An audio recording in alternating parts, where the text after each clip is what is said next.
Hello বাচ্চো, welcome to Biohack NEET প্রস্তুতির জন্য বাংলা ইউটিউব চ্যানেল। তো নিট ইউজির পর এবার নিট পিজিতেও কিন্তু এনএমসি সিট ইনক্রিজ করছে।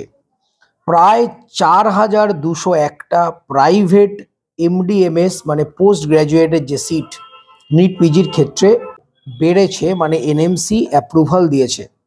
তো যে সমস্ত স্টুডেন্ট তোমরা 2025 সালে নিট দিয়েছো, 2026 সালে দেবে, অথবা 2024-2023 সালে দিয়েছিলে, তাদের জন্য একটা অবশ্যই খুশির খবর যে ইউজির পাশাপাশি কিন্তু এনএমসি যে পোস্ট গ্র্যাজুয়েট বা পিজির সিটও বাড়াচ্ছে। তোমরা এখন জানো বর্তমান যে পরিস্থিতি, তাতে করে সিম্পল এমবিবিএস বা সিম্পল বিডিএস করার থেকেও বিডিএস এর ক্ষেত্রে এমডিএস এবং এমবিবিএস এর পরে এমডিএমএস বা একটা পোস্ট গ্র্যাজুয়েট ডিগ্রি খুবই গুরুত্বপূর্ণ, বিশেষ করে প্রাইভেট প্র্যাকটিস বলো বা বিভিন্ন সরকারি বেসরকারি হসপিটালে চাকরির ক্ষেত্রেই বলো। তো সেই পোস্ট গ্র্যাজুয়েটের ক্ষেত্রেও 4,201টা প্রাইভেট সিট যদিও বৃদ্ধি পেয়েছে এবং এর মধ্যে রয়েছে 31টা নতুন কলেজ। তার মানে 31টা নতুন প্রাইভেট কলেজে 4,201টা পিজি সিট বেড়েছে। তো সেই পিজি সিটের মধ্যে 3,279টা রয়েছে ক্লিনিক্যাল সিট। ক্লিনিক্যাল সাবজেক্টে কটা সিট আমি বলছি পরে, এবং 922টা রয়েছে কিন্তু নন ক্লিনিক্যাল সিট। তো একটা জিনিস মনে রাখো যে নিট পিজির যে হিস্ট্রি, সেই নিট পিজির হিস্ট্রিতে একসাথে এতগুলো সিট 4,201টা সিট আজ পর্যন্ত পারেনি। আমরা এমবিবিএস এর ক্ষেত্রেও দেখেছিলাম, প্রাইভেট বলো বা গভর্নমেন্ট বলো, প্রচুর সিট বেড়েছিল 2025 সালে। তেমনি এবার পোস্ট গ্র্যাজুয়েটের পালা, পোস্ট গ্র্যাজুয়েটেও কিন্তু প্রচুর পরিমাণে সিট ইনক্রিজ হচ্ছে। তো 4,201টা প্রাইভেট সিট বেড়েছে, যার মধ্যে পশ্চিমবঙ্গে একটাই কলেজ রয়েছে, সেটা হচ্ছে জিস স্কুল অফ মেডিকেল সায়েন্স। সেক্ষেত্রে কিন্তু এই পোস্ট গ্র্যাজুয়েটের সিট বেড়েছে।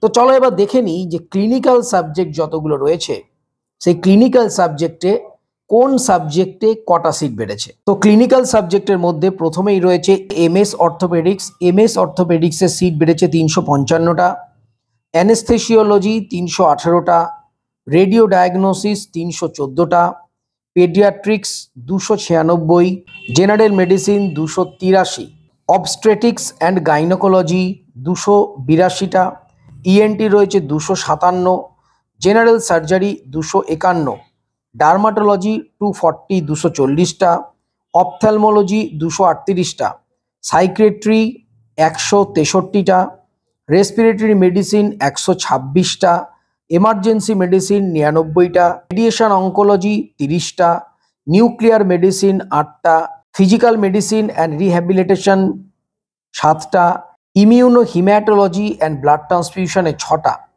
হসপিটাল অ্যাডমিনিস্ট্রেশনে 4টে এবং ফ্যামিলি মেডিসিনে 2টো। মানে টোটাল 3,279টা ক্লিনিক্যাল সাবজেক্টে সিট এই রাউন্ড 2 এর জন্য শুধুমাত্র বেড়েছে।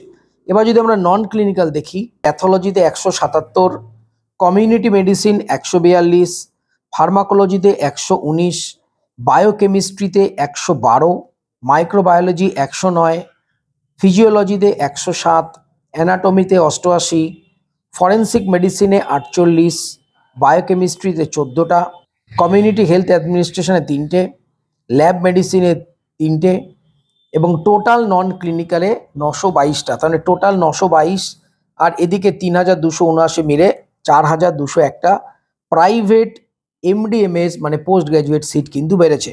এরপরে হয়তো নেক্সট রাউন্ডগুলোতে আরও বাড়তে পারে। তো এটা অবশ্যই একটা খুশির খবর যে সমস্ত স্টুডেন্ট এমবিবিএস এর পর একটা পোস্ট গ্র্যাজুয়েট করতে চাও তাদের জন্য। তো আমরা দেখেছিলাম যে আমাদের ইউজির ক্ষেত্রেও প্রচুর সিট বেড়েছিল, এবার পিজির ক্ষেত্রেও বাড়ছে। তো 2026 সালেও আশা করা যাচ্ছে আরও অনেক সিট বাড়বে। এর ফলে যে কাট অফ সেটা কিন্তু আরও অনেক বেশি কমবে। তো সবাই খুব ভালো থেকো, মন দিয়ে পড়াশোনা করো, চ্যানেলটা সাবস্ক্রাইব রাখো, নোটিফিকেশনটা অন রাখো নিট রিলেটেড যাবতীয় ইনফরমেশন পাওয়ার জন্য।